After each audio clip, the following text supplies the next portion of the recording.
warahmatullahi wabarakatuh. Saya Hardianti Besarakia dari jurusan Manajemen Pendidikan Islam.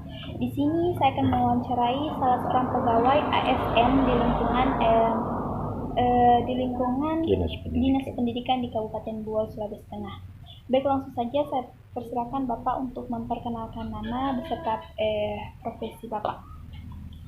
Baik, terima kasih. Nama saya Irwan Salakia, salah satu ASN di lingkungan Dinas Pendidikan Kabupaten Buol. Saya kira itu sekedar perkenalan. Sini ada beberapa pertanyaan. Yang pertama itu, apa tujuan dilaksanakannya program pelaksanaan diklat bagi tenaga pendidik? Ya, baik.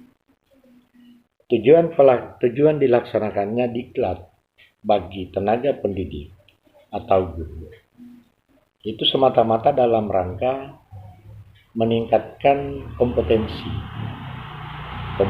guru sekaligus meningkatkan kemampuan guru dalam rangka mencapai tujuan peningkatan mutu di lingkungan pendidikan.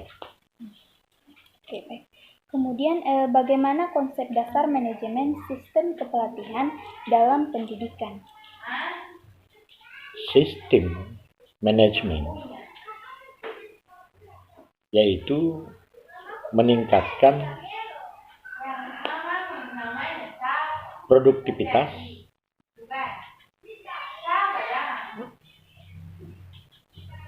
meningkatkan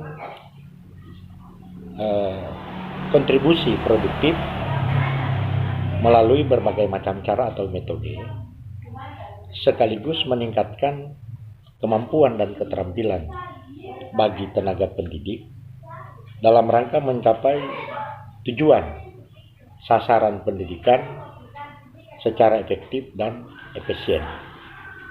Oke. Menurut Bapak, metode pembelajaran seperti apa yang perlu diterapkan dalam pendidikan sekolah? Metode yang penting diterapkan dalam proses pembelajaran menurut saya itu ada dua yang paling efektif, yaitu metode diskusi dan metode pemberian tugas. Kenapa metode itu dilakukan? Menurut saya, dengan metode tersebut atau metode yang saya sebutkan tadi, ini sangat efektif bagi peserta didik atau bagi siswa. Kenapa? Karena mereka akan mengetahui persis apa-apa yang menjadi tujuan dalam pokok bahasan atau bahan ajar yang diberikan oleh guru. Mereka akan menguasai sendiri, mencari sendiri, dan mendapatkan sendiri melalui proses metode yang diberikan tadi, metode diskusi dan metode pemberian tugas. Dan saya kira itu yang lebih bagus untuk dilaksanakan. Kemudian, menurut Bapak, apa pentingnya penggunaan media dalam pendidikan, apalagi dalam kondisi pandemi seperti sekarang ini? Ya. Manfaat penggunaan media pada masa pandemik saat ini, memang kita tahu persis bahwa seluruh Indonesia melakukan media online dalam rangka melakukan pembelajaran antara peserta didik dan tenaga pendidik.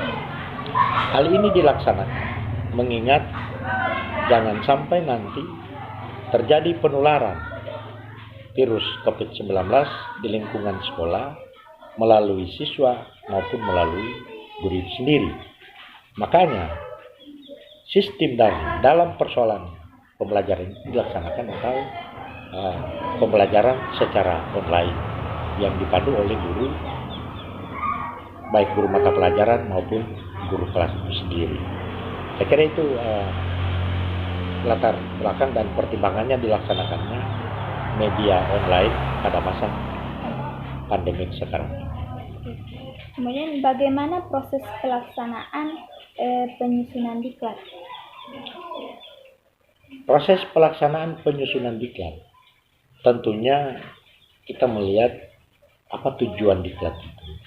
Jadi kita mengacu pada acuan apa yang kita tuju. menentukan acuan, ya. Kemudian mempersiapkan calon peserta diklat. Tentu diklat ini dihadiri oleh peserta didik atau tenaga kependidikan. Yang berikut sudah barang tentu juga menentukan waktu dan tempat. Di samping telah menentukan waktu dan tempat, juga mempersiapkan segala sesuatu yang berkaitan dengan diklat itu sendiri, termasuk daya pendukung pelaksanaan diklat, sehingga pelaksanaan diklat dapat kita berjalan secara maksimal. Saya kira itu langkah-langkah penyiapan pelaksanaan diklat. Media apa saja yang digunakan pada saat pelatihan diklat?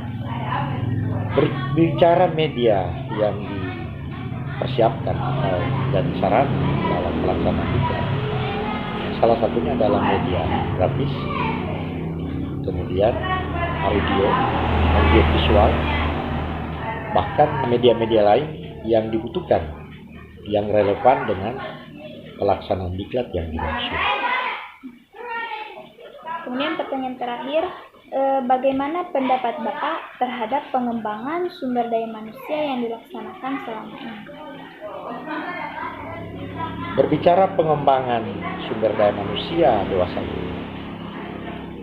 secara umum saya bisa memberikan gambaran bahwa pengembangan sumber daya manusia, khususnya di lingkungan dunia pendidikan, itu sudah sangat baik dan sudah sangat signifikan. Kenapa saya katakan demikian? Karena setelah kita melihat sebaran kebutuhan daripada yang dibutuhkan oleh dunia pendidikan, baik secara kualitas maupun secara kuantitas, itu sudah mendekati, bahkan sudah mencapai pada target yang kita harapkan. Sehingga pelaksanaan peningkatan mutu atau kualitas pendidikan semakin meningkat dari waktu ke waktu atau dari tahun ke tahun.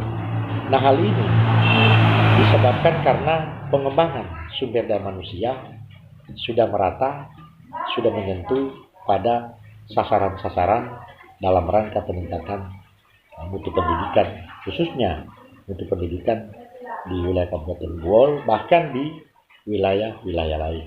Saya kira itu pandangan saya tentang pengembangan sumber daya manusia yang saya lihat sekarang ini di setiap daerah. Baik, terima kasih Pak atas waktunya. Saya kira sekian video wawancara dari saya. Saya akhiri. Wassalamualaikum warahmatullahi wabarakatuh. Waalaikumsalam warahmatullahi wabarakatuh.